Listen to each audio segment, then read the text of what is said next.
Você pode se sentar.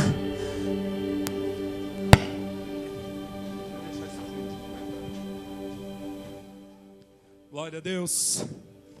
Sejam bem-vindos a essa casa que, quando a gente está aqui, é casa de Deus, é casa de oração. Amém? Eu quero chamar aqui a Sofia, seus pais, e quero chamar o Claudinei e a Joyce, e quero chamar a Ana e o Lucas para apresentar a Sofia e a Stephanie. Podem vir aqui, por favor. Glória a Deus. Está muito levinha, parece, olhando daqui. Glória a Deus. Sobe todo mundo aqui em cima, por favor. A gente vai, nessa noite, consagrar a Sofia ao Senhor. E nós queremos, como igreja, que esse é um momento poderoso. Por que nós queremos que esse é um momento poderoso? Porque nós temos a oportunidade de apresentar a Deus um bebê que nasceu. E hoje a gente vai apresentar a Sofia. Eu falava para eles, falava para a Ana, falava para eles 2 semanas atrás, que Sofia significa sabedoria. Então é um nome muito precioso. Eu quero ler um texto que está no livro dos Salmos 127. Quero que você preste muita atenção, principalmente os pais, os padrinhos que foram chamados aqui a terem o privilégio de participar dessa história. Diz assim: se não for o Senhor o construtor da casa, será inútil trabalhar na construção. Se não é o Senhor que vigia a cidade, será inútil a sentinela montar guarda. Será inútil levantar cedo e dormir tarde, trabalhando arduamente por alimento. O Senhor concede, o Senhor aos seus amados Ele dá, enquanto eles dormem. Os filhos são herança do Senhor, uma recompensa que Ele dá. Como flechas nas mãos do guerreiro, são os filhos nascidos na juventude. Como é feliz o homem que tem a sua aljava cheia deles. Não será humilhado quando enfrentar seus inimigos no tribunal. Amém? Quanto a Sofia, nós vamos ter uma história de vida, uma trajetória. E nós queremos muito que hoje é um dia de a gente poder consagrar e abençoar a vida dela. O texto diz que é o Senhor que sustenta, que é o Senhor que protege. Quando a gente fala de menina, a gente já pensa naquela fase da vida que vão aparecer os gaviões ali ao redor. Mas o texto diz, eu acho que Deus, quando colocou esse texto no coração do salmista, era pensando até nos gaviões, sabe? Porque o texto diz: será inútil o sentinela montar guarda. É o Senhor que protege, é o Senhor que sustenta, é o Senhor que abençoa, é o Senhor que guarda. Amém? Nós vamos orar. Eu vou pedir.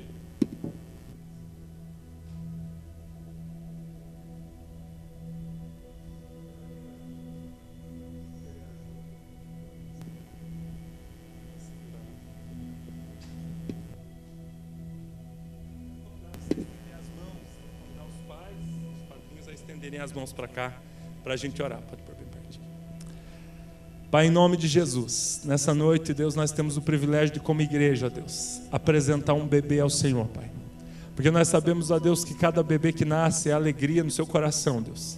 Porque a Tua palavra diz que antes, ó Deus, nós sermos formados no ventre da nossa mãe, o Senhor já nos ama. E, ó Deus, assim é com a vida da Sofia, Pai. O Senhor já ama, ó Deus, essa menina, que é princesa do Senhor. E nessa noite o Senhor nos dá o privilégio de, junto com seus pais, junto com os padrinhos, amigos escolhidos a Deus, para estarem juntos nessa história. A Deus, o Senhor nos dá o privilégio de orar, consagrando, entregando, Deus, e dizendo: Deus, a Sofia pertence ao Senhor. A Deus, ela vai crescer, e nós declaramos, porque confiamos na sua palavra e nas suas promessas. Ela vai ser abençoada em tudo que fizer. O Senhor estará com ela no seu caminho. Eu repreendo agora qualquer tentativa, intenção ou manifestação de Satanás contra a vida da Sofia.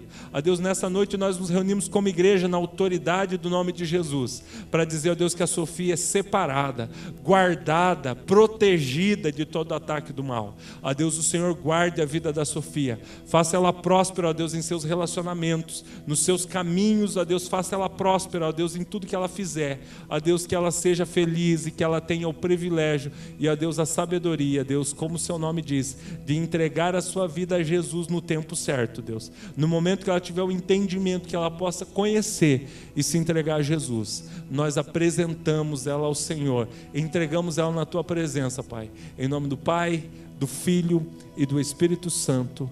Amém. Amém. Amém.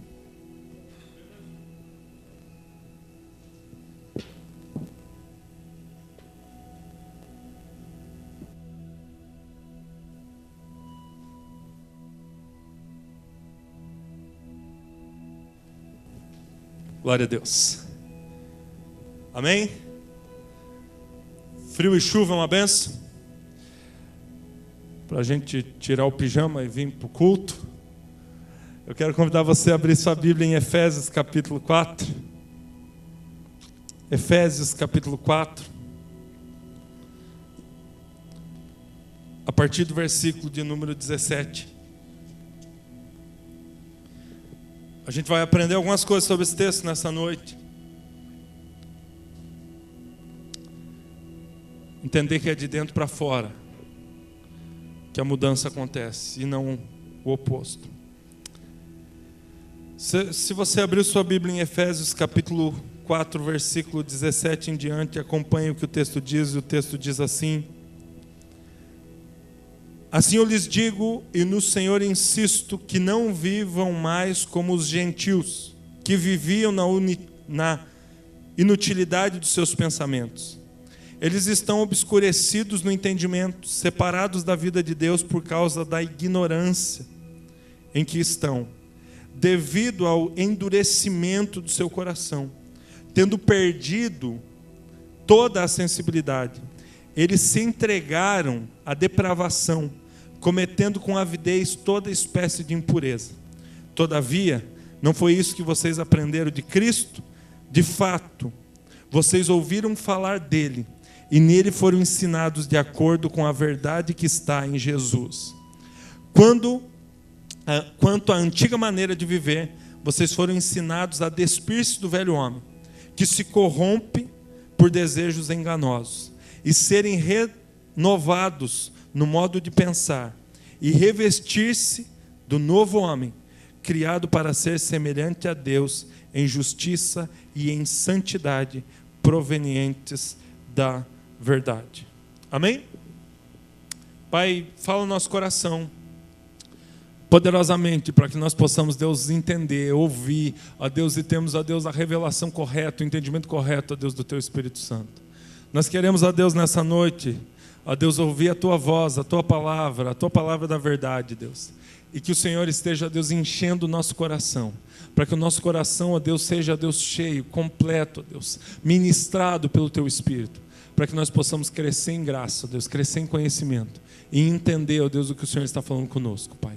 Em nome de Jesus, amém. Amém?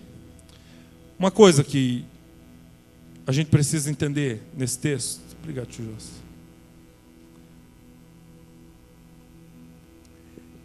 É que existe ali um segredo na linguagem, na forma como ele foi escrito. E esse segredo está onde está escrito assim: assim eu lhes digo e no Senhor insisto, que não vivam mais como os gentios que vivem na futilidade dos seus pensamentos. Quando você vai ler esse texto, e depois a gente vai seguir aqui tudo que diz na sequência sobre as atitudes, os procedimentos, e como viver, e como andar, como caminhar na vida, a gente começa lendo e entendendo que ele diz assim: não vivam mais como os gentios que vivem na futilidade dos pensamentos. Se você pegar o texto, ele diz assim: não vivam mais como os gentios. Por que não vivam mais como os gentios? Porque tinha uma crise em Éfeso.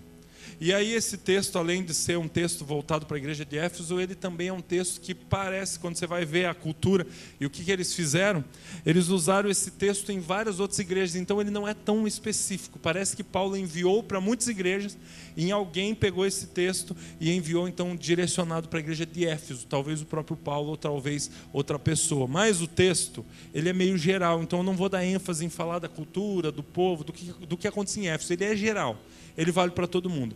Ele diz assim: assim eu lhes digo, e no Senhor eu insisto, que não vivam mais como os gentios. E quando a gente pega não vivam mais como os gentios, significa que o povo estava vivendo de um jeito que não combinava com quem eles eram. Ou seja, que eles estavam voltando aos velhos costumes. Ou seja, que eles estavam vivendo de acordo com uma outra natureza que não era a natureza deles. Uma coisa que Deus tem ministrado no nosso coração como casa, como igreja, é que a verdade de Deus substitui a mentira do diabo. E isso faz uma grande diferença no nosso coração. Lá em João capítulo 8, versículo 32 diz: e conhecereis a verdade, e a verdade vos libertará. Porque quando a verdade entra e substitui a mentira, todas as ocasiões, em todas as ocasiões, você pode pegar isso, por exemplo, em uma situação simples qualquer, dizer assim: eu acredito que, eu estava falando sobre as verdades sólidas ontem num treinamento, eu estava contando, uma experiência da minha avó, que acho que eu já contei aqui, que ela estava fritando bolinho, aí eu comi um bolinho e ela disse assim: agora você estragou o processo. Eu disse: por quê, vó? Porque quando você come um bolinho enquanto os outros estão sendo fritos, chupa a banha, disse minha avó. Imagino que alguns aqui concordam com isso, Mas cientificamente falando, não tem lógica nenhuma esse negócio do chupa-banho. Provavelmente foi uma ideia lá anos atrás, que alguém estava fritando bolinho para fazer aqueles moleque maroto, parar de comer o bolinho. Falou assim: então, não come, por quê? Porque se comer, chupa banho. Do mesmo jeito que falava para os escravos que tomar manga com leite fazia mal, essas coisas, vocês estão me entendendo? Quando você descobre que uma coisa não interfere na outra, quando você chega no momento que você descobre que alguma verdade que você acreditou a vida inteira, como por exemplo, vou dar só um exemplo para vocês entenderem. Lá no presépio, a gente tem que personagens no presépio? A gente tem Jesus, a gente tem Maria, a gente tem José, a gente tem uma grande ênfase, uma roupa maneira para os 3 reis magos no presépio, lá na manjedoura. E a gente tem, talvez, em alguns lugares, se lembra de pôr os pastores, em alguns lugares não se lembra de pôr os pastores. A ênfase é que os reis magos foram visitar Jesus. Quando você vai estudar o texto diz que os reis magos chegaram na vida de Jesus aproximadamente quando ele tinha uns 3 anos. Que os reis magos nunca foram na manjedoura. Eu não vou ter tempo hoje de ir lá, ler, explicar para vocês, só estou dizendo isso para que vocês entendam que quando você descobre uma verdade, eu nunca mais achei graça em presépio, achava uma coisa muito linda, aqueles reis magos, com aquela, todo decorado, entregando presente, mas um dia quando eu estava lá no seminário, na faculdade, estudando teologia, eles começaram a estudar o texto, e o texto bíblico nunca diz que ele foi no presépio, na manjedoura, o texto não diz isso. Mas a gente entende que foi porque a gente sempre ouviu falar que foi, a gente sempre viu a imagem do presépio e aparecia lá 3 figuras, os 3 reis magos vindo trazendo presentes para Jesus. A Bíblia diz que os 3 reis magos chegaram lá quando Jesus já tinha por volta de 3 anos de idade. Por isso, quer ver? Vou dar aqui um indício, não é uma prova, mas um indício. Por isso que o rei Herodes diz: matem todos os meninos com menos de 3 anos de idade. Por causa desse momento que os reis magos chegam. Então, quando você vê o presépio a partir de hoje, nós estamos longe do Natal, dá tempo de você esquecer dessa verdade e continuar gostando do presépio, que é bem bacana. Mas quando a gente vê o presépio e vê os 3 reis magos, na nossa cabeça está que os 3 reis magos vieram e chegaram exatamente quando Jesus estava na manjedoura. E não é verdade. Quem chegou quando Jesus estava na manjedoura foi os pastores que estavam ao redor. Os anjos apareceram e os anjos falaram para os pastores que Jesus tinha nascido, e então ele nasceu. Então, gente, a verdade, quando ela aparece, ela liberta em qualquer situação, qualquer verdade. Quando você descobre que se comer o bolinho enquanto está sendo frito os outros, não influencia, não chupa a banha dos próximos, você pode comer o bolinho sem culpa, Glória a Deus por isso, Minha avó não está, né? Minha avó não está, né, nesse culto. É só para mim saber que daí no próximo culto eu não conto essa história. Tá bom? Gente, a verdade, ela substitui e ela faz a diferença. Mas a Bíblia, o que a Bíblia fala sobre a verdade? A Bíblia fala, conhecereis a verdade vos libertará. E a Bíblia diz, quando Jesus diz com as suas palavras, eu sou o caminho, João 14,6, eu sou o caminho, eu sou a verdade e eu sou a vida. Jesus é a verdade. Jesus é a verdade de Deus, Ele é a verdade em pessoa. E aqui o texto ele vai falar assim, é o apóstolo Paulo dizendo o seguinte, gente, eu quero falar uma coisa para vocês, mas eu vou insistir com vocês, que vocês não vivam mais como antes. Que vocês não vivam mais, aqui ele usa a palavra gentios, para a gente entender, gentios eram as pessoas que desconheciam o único Deus verdadeiro, eram as pessoas que tinham vários deuses, eram as pessoas que viviam de qualquer jeito, e aí ele vai relatar um pouco como essas pessoas viviam, mas ele diz assim, que vocês que conhecem a Deus, não vivam mais da mesma forma, porque vocês conheceram a verdade, e porque conheceram a verdade, vão continuar vivendo na mentira. Então a verdade de Deus, quando ela substitui a mentira do diabo, é isso que muda a vida. E muda a vida da onde? De dentro para fora. Deus muda a gente de dentro para fora. O mais estranho é que eu tenho visto na minha história crentes se esforçarem pra caramba para viverem certinho, para fazerem as coisas certas. Eu tenho visto pessoas que, a partir do momento que começaram a conhecer Deus, independente de qual religião, de qual igreja, se esforçarem muito para fazer as coisas certas. E o problema de se esforçar muito para fazer a coisa certa está naquilo que Paulo diz lá no livro de Romanos. O que Paulo diz? Quando eu quero fazer a coisa certa, o que eu mais quero fazer, aí eu faço a coisa errada. Parece que o bem que eu quero não consigo fazer, e o mal que eu não quero, esse eu faço. Tem gente que quando lê esse texto se alivia, né? E pensa assim, Paulo também vivia essas mesmas coisas que eu vivo.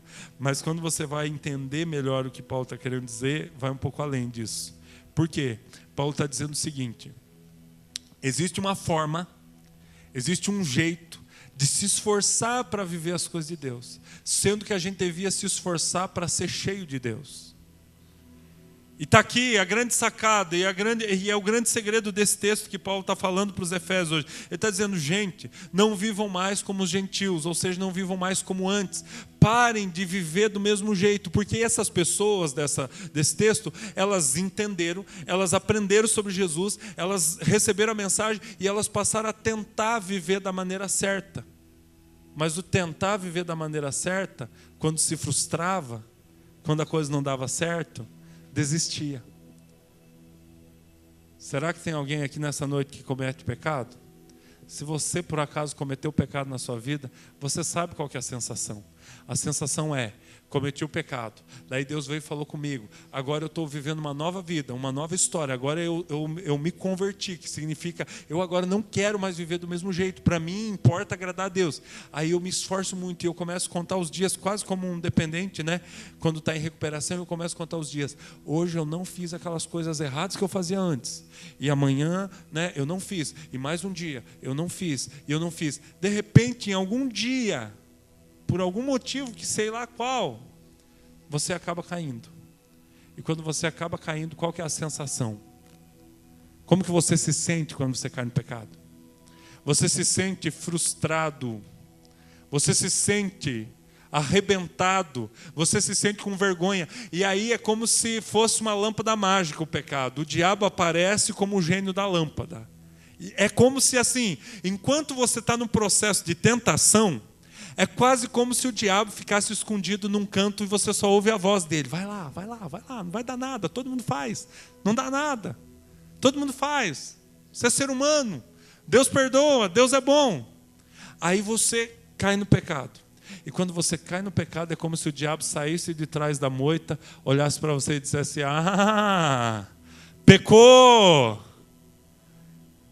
Quem é você? Você é um pecador, para você não tem mais jeito. Quantas vezes na minha vida, na minha história, era como se o diabo aparecesse do nada e olhasse para mim e dissesse, é isso aí mesmo que você é.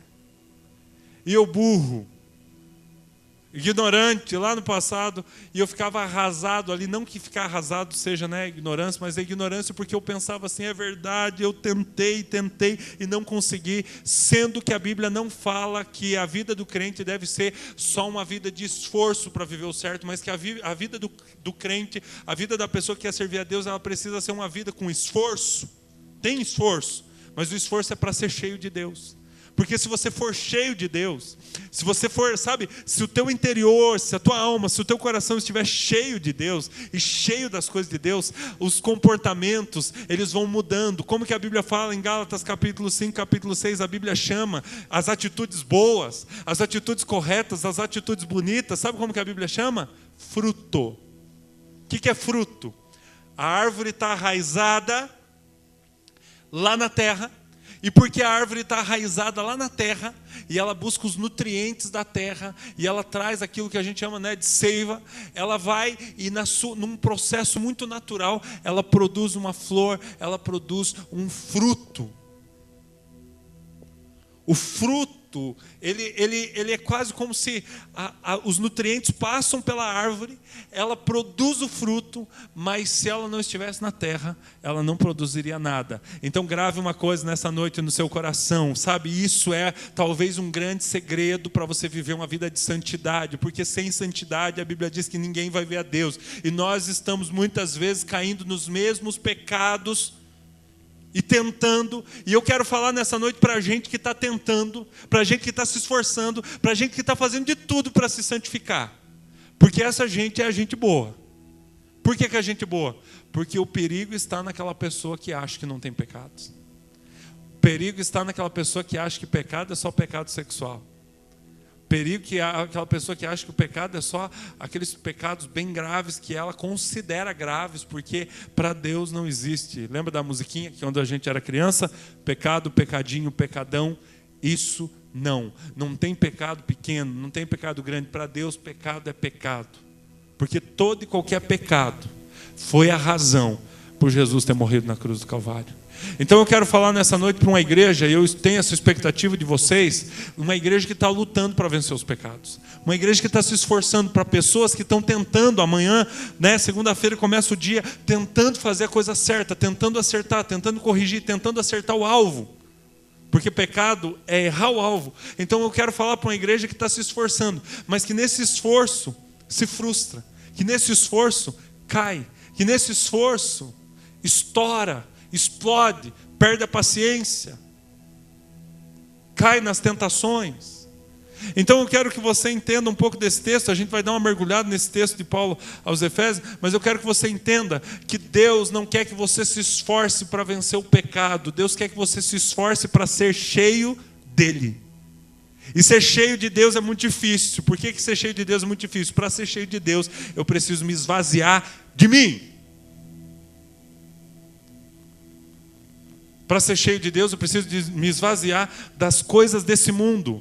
Para ser cheio de Deus, eu preciso me esvaziar das obras da carne. Para ser cheio de Deus, eu preciso abrir mão. Para ser cheio de Deus, eu preciso renunciar. Para ser cheio de Deus, eu preciso, acreditar que Deus está enchendo a minha vida e que eu só posso ser santo, e eu só posso ser salvo, eu só posso ser crente, eu só posso ser um cristão genuíno e verdadeiro.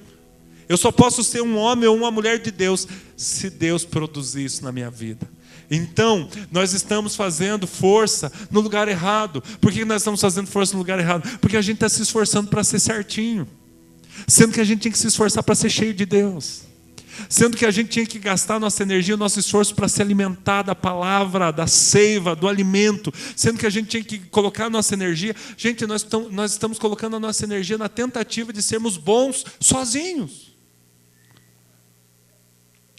E quando a gente tenta ser bom sozinho, a gente só consegue uma coisa: ser bom quando todo mundo está olhando, ser bom de aparência. Como aquela história daquela figueira que Jesus está chegando perto de Jerusalém, ele vê uma figueira, e aí Jesus está longe, Jesus diz assim, graças a Deus uma figueira, porque eu estou com uma fome.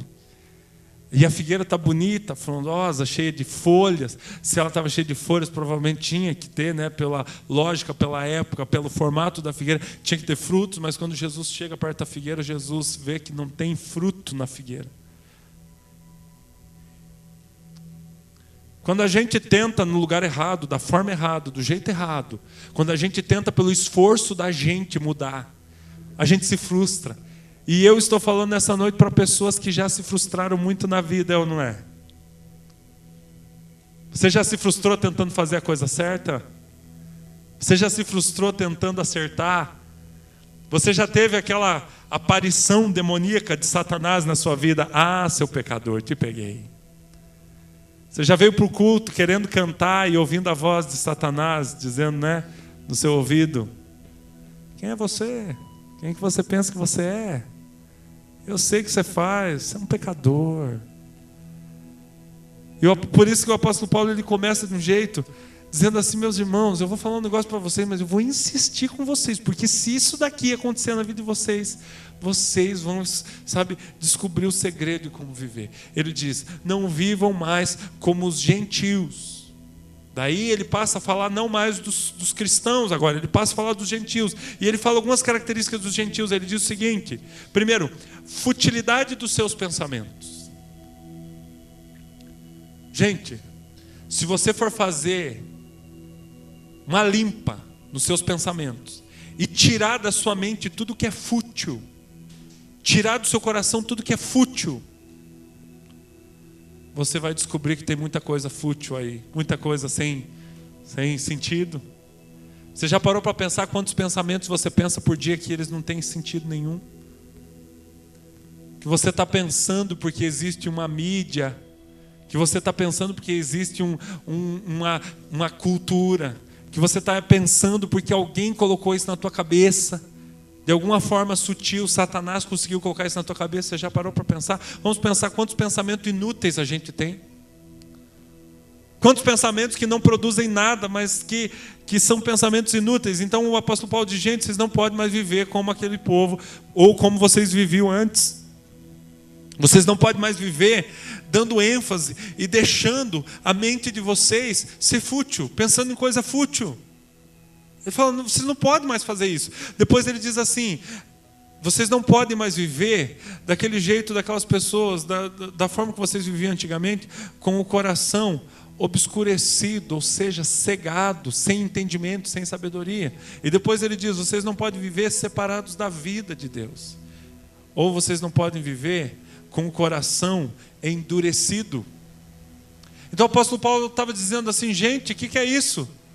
Vocês estão vivendo de uma forma que não combina com o que vocês são, não combina com a realidade de vocês. Vocês estão vivendo de uma forma que não combina com quem vocês são.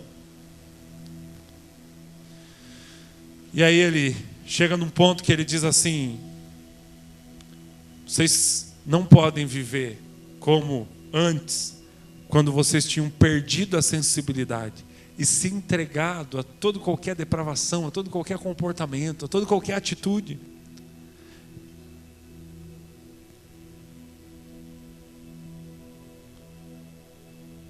Ele está dizendo: gente, não é pelo esforço de vencer. Daí você diz: ah, então beleza, pastor, eu vou chegar lá na semana, na minha célula, vou dizer: meus irmãos, parei de me esforçar para viver as coisas certas.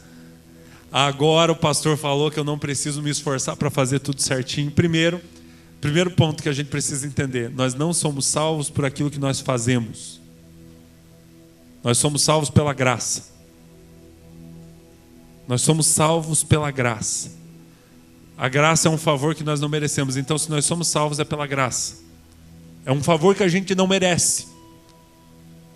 Segundo, o que Paulo está dizendo é que a gente tem que cuidar. Eu vou chegar no final do texto e você vai entender o que Paulo está dizendo, porque no final desse texto ele vai dizer assim: desperta, ó tu que dormes, cuidado com a maneira que vocês estão vivendo, que não seja como insensatos, mas sim como sábios, aproveitando ao máximo cada oportunidade. Não se embriagar com um vinho que leva à libertinagem, mas deixem-se encher pelo Espírito Santo.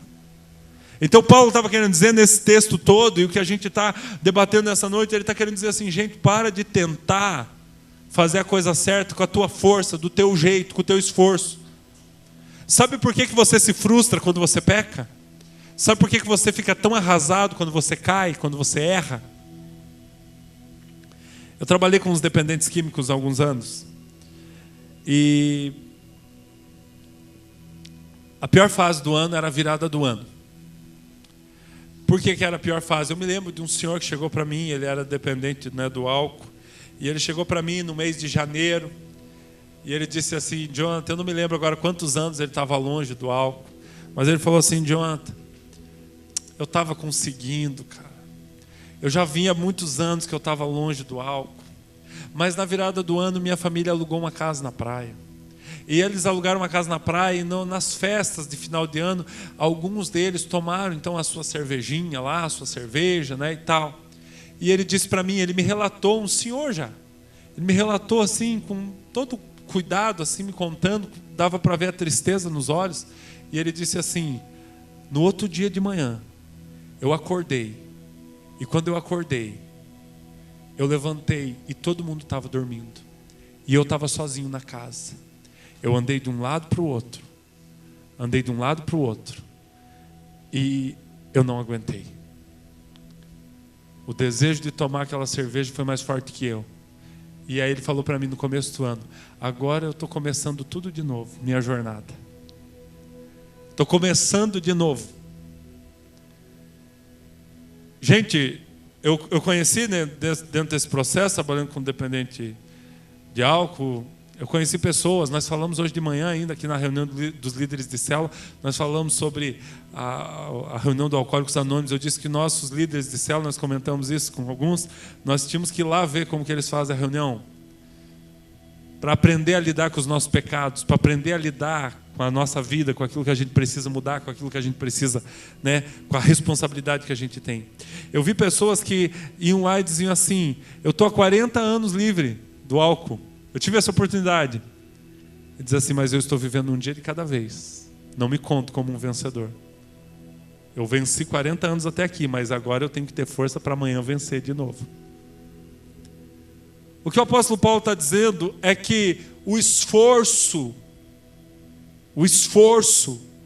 para ser santo, para viver as coisas que é a natureza de Deus na nossa vida, esse esforço, ele é inútil quando ele está sozinho.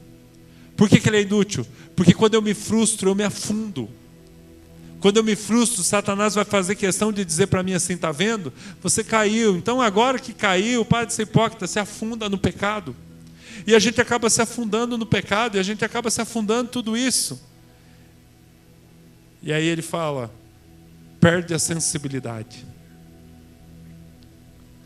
Quanto mais a gente vai se afastando de Deus, quanto mais a gente vai se afastando das coisas de Deus, a gente vai perdendo a sensibilidade das coisas de Deus.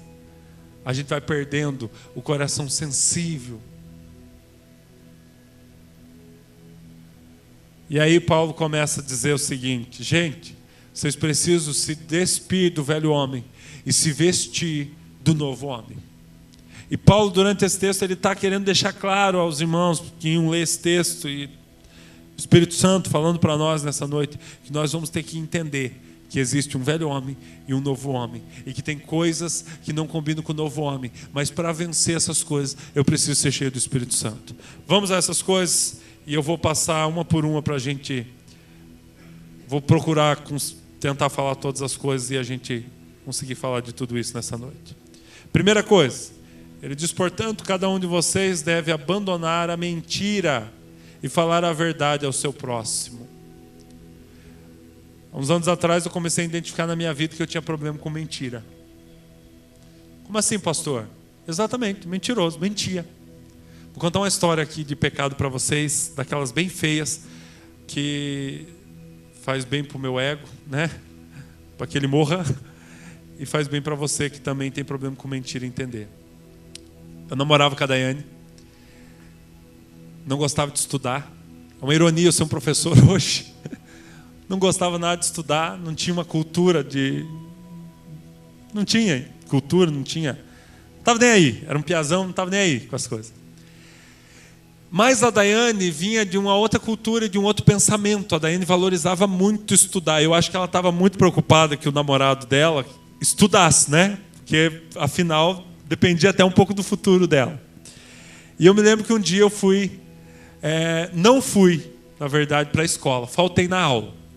E quando eu faltei na aula, A Daiane, naquele dia, ela me liga no final da noite, assim, a gente costumava ligar, né, um para o outro, na época do telefone fixo, os pais da Daiane estão aqui, eles sabem dessas histórias. A gente ligava, eu me lembro que meu pai não me permitia ligar e ficar horas falando no telefone, porque saía caro a ligação. Então, às vezes, eu falava para a Daiane assim, ó, se eu desligar do nada, você já sabe o que é. Eu ficava lá falando com a Daiane, quando eu ouvia a voz do meu pai chegando, desligava, sem dar tchau, sem nada. Ela já sabia, era um código, ela já sabia o que era.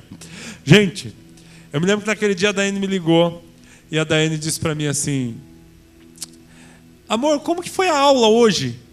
Eu pensei, droga, bem hoje que eu não fui na aula. E aí eu falei para ela, maravilhosa, foi boa. E ela disse assim, olha só, Daiane, né? Ela disse, Deus coloca, né, a mulher na vida da gente, eu louvo a Deus por isso. E ela falou assim, o que você estudou hoje? E eu falei para ela, hoje eu estudei o seguinte. E comecei a dizer o conteúdo que eu tinha estudado. Falando, não sei o que eu falei na época, né? Não sei qual foi o assunto. E aí ela falou assim, pois é, eu fui te buscar na escola hoje. Por acaso encontrei teu professor. E o teu professor disse que você não foi na aula hoje. E eu morro de vergonha dessa história até hoje. Se o Espírito Santo colocou no meu coração para contar, é porque tem mais gente mentirosa aqui, tá? Gente, o problema não é ser mentiroso. Quando você é uma nova criatura em Cristo, você vai ser transformado. A tua velha natureza, ela vai ser, né? O teu velho homem, você precisa se despir do velho homem e se vestir do novo homem. Mas isso foi lá atrás. Então eu comecei a mudar e a tirar a mentira da minha vida, porque afinal não pode ser mentiroso, né? Nem por ser crente, por uma lógica, só por ser, né?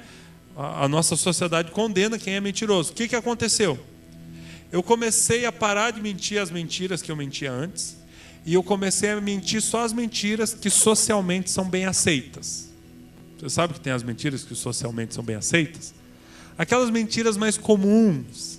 Tipo assim, quando alguém chegava, né, chega para você e diz assim, terminou aquela atividade, aquele trabalho que você tinha que fazer para me entregar, e você não tinha nem lembrado do trabalho. Aí você olha para a pessoa e diz assim, estou no final, estou quase terminando. Você não tinha nem pegado, corre para casa para correr, fazer aquilo. Mentira socialmente comum. E o Espírito Santo começou a falar comigo. E é por isso, é aqui que eu quero usar o exemplo da mentira. Talvez eu não vá poder dar o detalhe de todos os pecados, talvez eu também não tenha exemplos meus de todos esses pecados aqui, que eu vou usar como exemplo. Mas o da mentira, ele é muito importante, porque ninguém aceita que é mentiroso. Ninguém diz que tem problema com a mentira. Ninguém vem confessar para mim, como pastor, né? Falar assim, pastor, estou com um problema por ser mentiroso. É um pecado do qual a gente se envergonha. Mas eu me lembro de lutar contra o pecado, fracassar muitas vezes porque eu tinha o hábito, o costume de mentir. Mas uma coisa que eu vim aprendendo na igreja, que eu vim aprendendo com a palavra, é que eu precisava buscar o Espírito Santo. E que eu precisava ser cheio de Deus. E que eu precisava me alimentar da palavra. E que eu precisava buscar o Espírito Santo. E eu me lembro anos atrás, quando o Espírito Santo começou a falar no meu coração assim, dizendo assim, Jonathan, você tem um problema com mentira. E você precisa lidar com isso.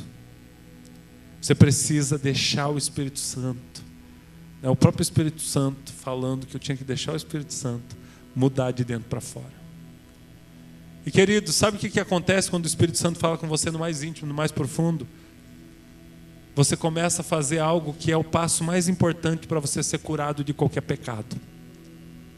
Você começa a fazer algo que é o passo mais importante. Vocês vão me entender porque ele é um passo simples, mas o mais importante para você ser curado. Você começa a reconhecer. Reconhecer que você é pecador. Reconhecer que você precisa de cura. Reconhecer que você precisa de perdão. Reconhecer que você precisa ser tratado. Em alguns pecados, a gente começa a reconhecer, pedir perdão a Deus e reconhecer, e Deus começa a mudar a gente de dentro para fora. Alguns pecados que estão mais enraizados, Deus usa um outro método além de reconhecer, que é o confessar para alguém que você conhece. Confessar para alguém que você ama. E na época eu não era discípulo do André Hummel. Naquela época, graças a Deus, pelo menos o pecado de mentira eu não tive que confessar para ele, né? Se ele ouvir essa mensagem depois, ele vai saber que eu tive problema com a mentira. Mas na época, eu chamei a Daiane e eu disse, eu tenho identificado, entendido que eu estou com um problema de mentira. Um problema de mentir.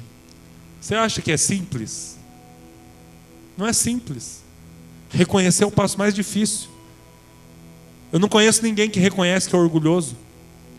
Não conheço ninguém que reconhece que o orgulho é como mau hálito, a mentira é como mau hálito. A mentira faz com que o mentiroso seja tão bom no hábito da mentira que ele acredita na própria mentira. Eu me lembro da época que eu mentia. Algumas histórias eu contei tantas vezes que eu acreditava. E Deus começou a trabalhar na minha vida, com os pequenos detalhes, com as pequenas respostas, com as pequenas mentiras. E Deus começou a me mostrar que não tinha a ver com pequeno ou com grande, que tinha a ver com o meu coração. E que aquilo já não combinava mais com a minha nova natureza em Cristo Jesus. Então o apóstolo Paulo diz assim: portanto, cada um de vocês deve abandonar a mentira e falar a verdade ao seu próximo, pois todos nós somos membros de um mesmo corpo. Quanto a vocês, quando vocês ficarem irados, não pequem. Esse é o segundo pecado que ele fala: ira, ficar irado. E aí é engraçado porque ele diz: ficar irado, não peque. Então o que ele está dizendo? Irai-vos, mas não pequeis. O que ele está dizendo? Que dá para ficar irado, porque parece que ficar irado é um negócio do ser humano, mas que se você ficar irado e não for controlado pelo Espírito Santo, você pode, além de ficar irado, pecar. E aí ele diz assim: apazigue a sua ira antes que o sol se ponha, e não deem lugar ao diabo. Então, além de não pecarem, ele explica como que você pode fazer. Primeiro, não deixe o seu coração irado de um dia para o outro. Nós somos descendentes de origem, e muitas vezes nós temos a cultura de dizer o seguinte: eu sou pavio curto, eu sei, eu me conheço, eu estouro. E quando eu estouro, e aí dá tudo errado. Então você vai ter que cuidar com a ira. Ira, ela é coisa comum do ser humano. Mas quando você fica irado e não tem um controle do Espírito na sua vida, você acaba pecando. Então ela diz assim: não dê lugar ao diabo. O apóstolo Paulo está dizendo: cuidado, quando você se ira, quando você fica muito nervoso, você pode pecar. E se você pecar, você pode dar lugar ao diabo. E se você der lugar ao diabo, aí você está em uma situação bem complicada. Depois ele diz assim: o que furtava, não furte mais. Antes trabalhe, fazendo algo de útil com as mãos, para que tenha o que repartir com quem estiver em necessidade. Então ele diz: se você furtava, não furte mais. Eu também não conheço nenhum ladrão assumido, ninguém que diga furto, mas a gente tem um monte de coisas na nossa cultura que são furtos aceitáveis. Sonegar imposto, por exemplo. Pegar as coisas da empresa, imprimir trabalho de faculdade da empresa. Escaigato, por exemplo. Não conheço nenhum ladrão assumido, mas conheço muita gente que faz essas coisas. E biblicamente não tem choro. É roubo, não importa o que você explique. Não importa como você justifique, a Bíblia diz: você que furtava, não furte mais. Simplesmente. Mas faça alguma coisa de útil com as mãos, para que você tenha até condições de repartir com quem estiver em necessidade. Depois ele diz o seguinte: nenhuma palavra torpe saia da sua boca. O que é a palavra torpe? Olha só, eu vou dar para vocês a definição de palavra torpe. O que significa torpe? Torpe: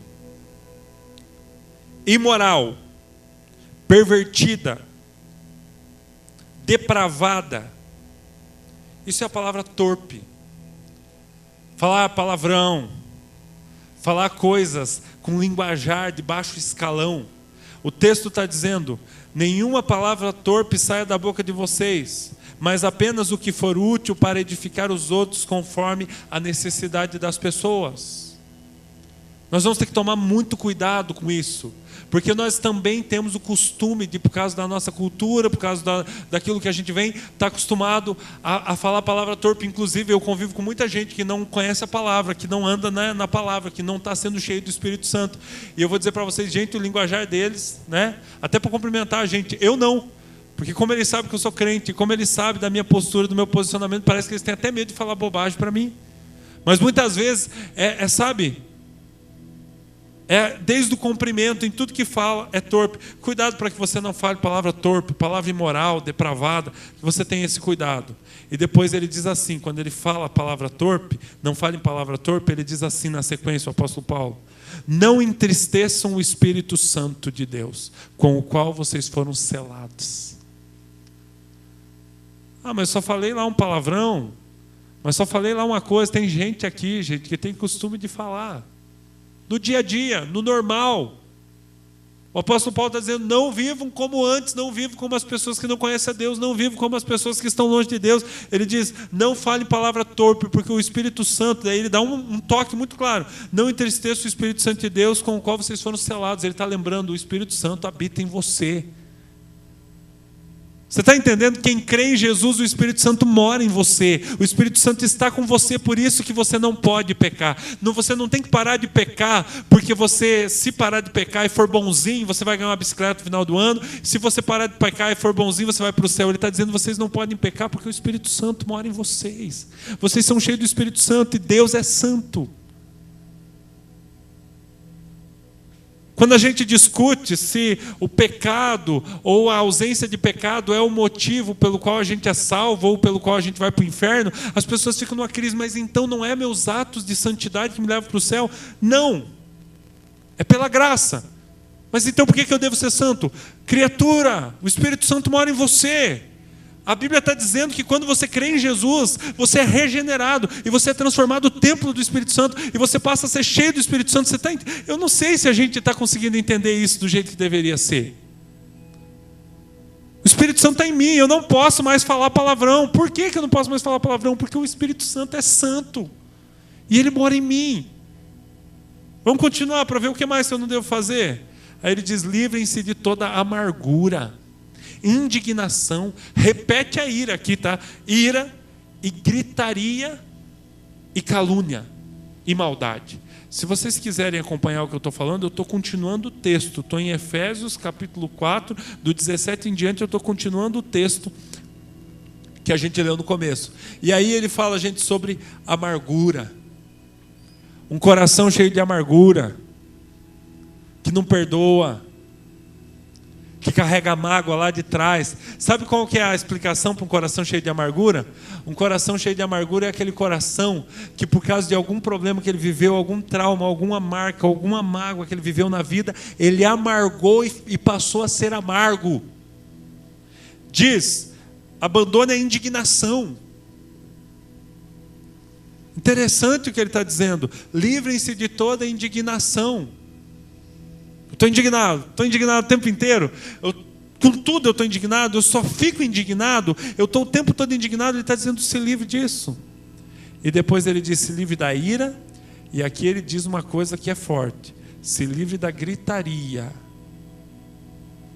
Quem tem filho pequeno aí, abre o coração para Deus falar com você. Porque filho pequeno gera em nós um desejo de falar mais alto. Gera em nós o desejo de levantar a voz. A gente falava um tempo atrás, quando a gente falava muito de louvor: vamos louvar a Deus, vamos dar um grito, vamos cantar, vamos... Aí a pessoa diz assim: mas eu não sou dessas coisas. Aí você ia lá visitar a casa do cara, chegava um pouco antes do horário que tinha combinado, e parava na porta e não batia a palma direto. O pastor faz dessas coisas, tá? Não bate palma direto, fica dando uma escutada para ver o que está acontecendo. Não era bom para louvar a Deus, mas para louvar o diabo era grito e confusão. Daí você batia na porta, né, e dizia: ó, pastor, a graça e a paz. Que graça e paz, cara? A graça não vi e a paz também está longe disso aí. Então o texto está dizendo: livrem-se de toda gritaria. Parece que a gente está falando, você está rindo, mas Deus está querendo ministrar teu coração. Gritaria, gritar. Eu venho de uma descendência de polonês. Aquela descendência do diabo, né? Do pavio curto, de qualquer coisa gritar. O Espírito Santo está ministrando no nosso coração nessa noite. Livre-se disso. Não combine com a tua natureza. Você está cheio do Espírito Santo. Não combine com a tua natureza. Daí ele diz calúnia. Gente, a calúnia é um pecado que a gente não leva a sério, mas a gente vive falando dos outros quando eles não estão presentes para se defender. A gente fala das pessoas sem saber o que está acontecendo. Isso é calúnia. E depois ele diz: livre-se de toda a maldade. Eu tenho que correr, que tem tanto pecado, mas eu tenho que correr aqui para a gente poder falar deles. E depois ele diz o seguinte: no meio de vocês não deve haver nem sequer menção. Agora eu estou começando lá o capítulo 5, tá? Portanto, sejam imitadores de Deus. E depois vamos para frente, ele diz: não deve nem haver nem menção de imoralidade sexual, nem de qualquer espécie de impureza e nem de cobiça. Gente, nós vivemos numa época onde um grande mal dessa época se chama pornografia. E o texto está bem claro, ele define pornografia: imoralidade sexual, impureza, cobiça.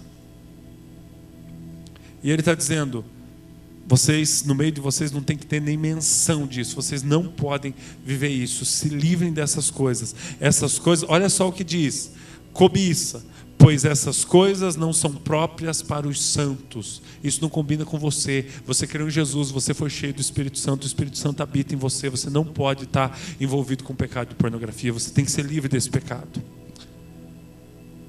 Depois ele diz assim: não haja obscenidade, nem conversas tolas, nem gracejos imorais, que são inconvenientes, mas ao invés disso, ação de graças. Gracejos imorais, piadas, contar piadas pesadas, piadas sujas. E parece que para nós uma piada que não seja com duplo sentido, parece que para essa cultura depravada brasileira, parece que se a piada não for suja não tem graça. O texto está dizendo: isso aqui não combina com você, você é cheio do Espírito Santo. O Espírito Santo está com você.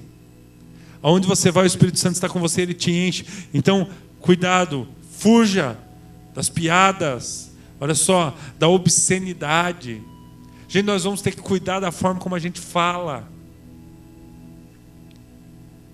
O que for obsceno, é obsceno, elimina, não combina com a tua natureza. Mas o pastor, não tinha ninguém perto, estava só eu e minha esposa, estava só eu. Esquece, elimina, é obsceno. Tira do seu linguajar, porque o Espírito Santo está em você, não entristeça o Espírito Santo. Depois ele diz o seguinte, olha só o que ele diz: nenhum imoral, nenhum impuro, nenhum ganancioso, que é a idolatria. A ganância, o apego ao dinheiro, aqui a Bíblia está colocando como idolatria.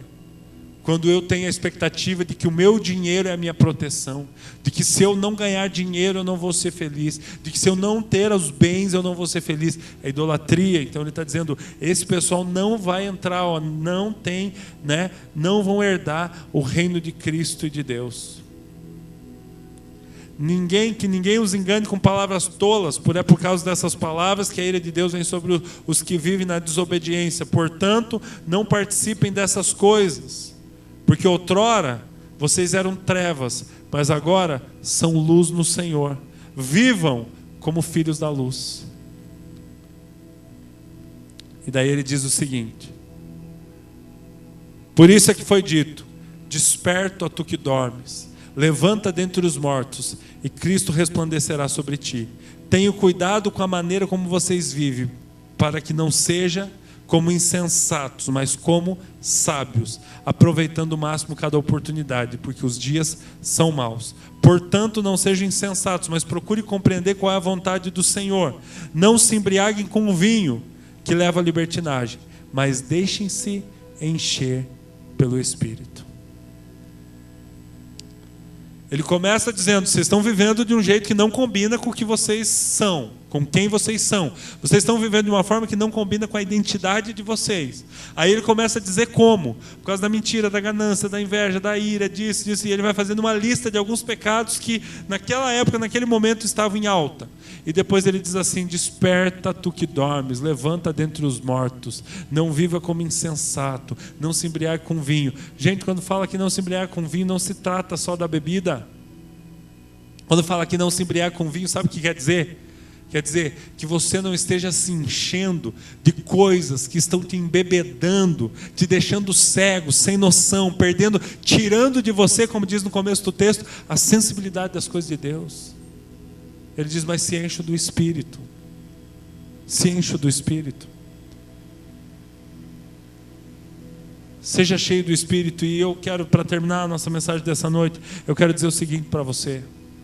Se você gastar a tua energia em ser cheio de Deus, se você entender, se você mudar o teu mindset, você começar a entender, eu sou uma nova criatura, eu não sou mais o velho homem, eu sou um novo homem, eu sou uma nova pessoa, em Cristo Jesus eu sou uma nova pessoa, e eu não vou mais viver da mesma forma, porque agora o Espírito Santo habita dentro de mim, ou seja, quando eu estou no meu trabalho, o Espírito Santo está comigo, quando eu estou na minha casa, o Espírito Santo está comigo, quando eu venho para a igreja, o Espírito Santo está comigo, quando eu estou lá no meu quarto, o Espírito Santo está comigo, quando eu estou na frente do computador, o Espírito Santo está comigo, o Espírito Santo me enche.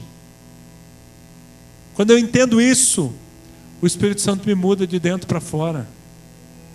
O Espírito Santo me transforma de dentro para fora. Então que você saia daqui sabendo, primeiro, que o Espírito Santo está em você. Que você é selado com o Espírito Santo. Você é cheio do Espírito Santo. Alguns mais cheios do que os outros. Por quê, pastor? Porque alguns se deixaram encher mais do que os outros. Como que se é cheio do Espírito Santo? Daí o texto diz o seguinte, falando entre si com salmos. E eu gosto desse texto, porque quando você pensa falando entre si com salmos, eu imagino os irmãos chegando e dizendo, e aí, meu irmão, a graça e a paz, né? Porque crente daí tem que dizer essas coisas, né? O Senhor é meu pastor, nada me faltará. E o outro diz assim, bem-aventurado, né? Gente, não é isso. Falando entre si com salmos não é recitando os salmos da Bíblia. Seria uma benção, né? Pelo menos a gente não falaria tanto bobagem. Mas quando fala falando entre si com salmos, o que é os salmos? Abrir coração. O salmo era a forma de abrir o coração. Então falando entre si com salmos é quando nós vivemos de uma forma abrir o coração e dizer como eu estou me sentindo. E dizer como eu estou me sentindo. Vai fazer a diferença. Depois ele diz assim, falando entre si com salmos, com hinos, com cânticos espirituais, cantando e louvando a Deus de coração, dando graças constantemente a Deus Pai por todas as coisas, em nome do nosso Senhor Jesus Cristo, sujeitando-se uns aos outros por temor a Cristo. Então o apóstolo Paulo está dizendo, e o Espírito Santo está querendo ministrar no nosso coração, que só tem um jeito de se deixar encher pelo Espírito Santo. E se deixar encher pelo Espírito Santo, quando você for cheio com o Espírito Santo, você vai mudar a forma de viver, porque de dentro para fora o Espírito Santo vai gerar frutos, e esses frutos são, os atos bons, aquelas coisas que agradam a Deus. E ele está dizendo, só tem uma forma, vocês vão ter que abrir o coração, com gratidão pelo que Deus tem feito por vocês, com oração, com leitura da palavra, cantando e louvando a Deus. E a ênfase desse texto é que uma das formas de ser cheio do Espírito Santo é através da adoração, é através do louvor. Estava fazendo uma viagem de trabalho e eu não sabia que no carro da empresa que eu utilizo para fazer a viagem tinha um CD gospel. Então, como eu não sabia que tinha um CD gospel, eu não ligava o CD. E aí no meio da viagem eu pensava assim, vamos ouvir o que tem na rádio, né? Não, nós não somos religiosos, a gente pode ouvir música que não é evangélica, né? A gente não é religioso com isso. Mas gente do céu, eu ouvi cada coisa feia. E aí teve uma hora que eu tive que desligar o rádio e dizer, está amarrado em nome de Jesus. Se eu me exponho a essas coisas, e eu fico ouvindo essas coisas, é disso que eu vou ser cheio. Se eu fico dando ênfase para o que os meus amigos estão falando, ou deixando com que eles falem qualquer coisa perto de mim, e aquilo vai entrando no meu coração, é disso que eu vou ser cheio. Se eu estou sentando no computador gastando horas da minha vida, do meu tempo vendo pornografia, é disso que eu vou ser cheio.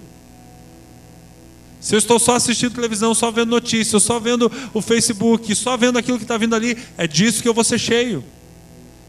E é aqui que a gente pega o texto e entende o que o apóstolo Paulo estava querendo dizer. Vocês estão tentando vencer, vocês estão se frustrando. E é isso que o Espírito Santo quer dizer para essa igreja nessa noite. Para de se frustrar, para de perder seu tempo, para de gastar sua energia tentando ser bonzinho. Você é de uma natureza ruim. Agora, quando você crê em Jesus e você se entrega a Jesus, essa natureza ruim ela é retirada de você e você recebe uma nova natureza, por isso que a gente chama de um novo nascimento. E essa nova natureza é o que a gente chama de a regeneração. Deus te muda de dentro para fora. Ela faz agora com que o Espírito Santo não só te visite, não só te encha, como no Antigo Testamento, mas que o Espírito Santo habita em você. E se o Espírito Santo habita em você, é o Espírito Santo que vai cuidar para que você seja transformado. Aí você diz, então é o Espírito Santo que vai fazer por mim, eu não preciso me preocupar. Exatamente isso. E você diz, como assim, pastor? Então eu posso viver tranquilamente, o Espírito Santo vai me mudar? Você tem uma responsabilidade, ser cheio do Espírito Santo. Porque aqui o texto adverte que você deve deixar-se encher pelo Espírito Santo, com salmos, hinos, cânticos espirituais, dando graças, louvando a Deus, tendo gratidão e sujeitando-se uns aos outros por temor a Cristo, deixando a verdade de Deus substituir a mentira do diabo e saindo daqui desse lugar hoje entendendo, por mais que eu pequei, eu me arrependo, eu peço perdão, eu tenho um pouquinho do Espírito Santo dentro de mim, porque Deus me selou com o Espírito Santo. Eu creio que Jesus é o Filho de Deus. Eu sou selado com o Espírito Santo. Você está entendendo isso? Talvez se você nunca ouviu isso, isso é uma novidade para você. Então essa é uma novidade que você precisa aceitar no seu coração, na sua vida. Quando você crê que Jesus é o Filho de Deus, o Espírito Santo te sela, ele te enche. E a partir dali a tua responsabilidade não é só se esforçar para fazer tudo certo, mas a partir dali a tua responsabilidade é se encher, se deixar encher do Espírito Santo.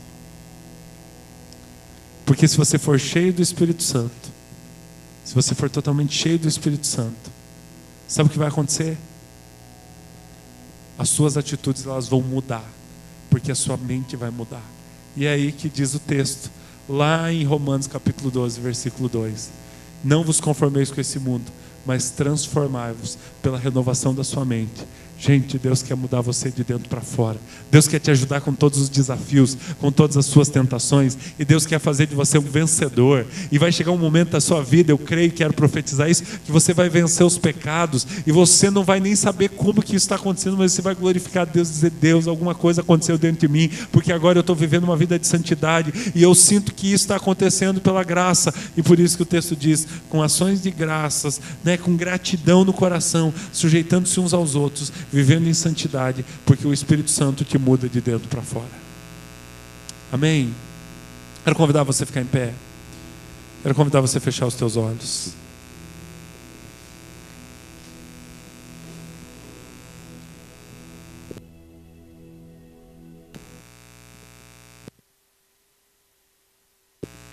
Com os seus olhos fechados, eu peço que você investigue no seu coração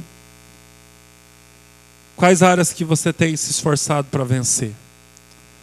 Algumas delas foram mencionadas aqui.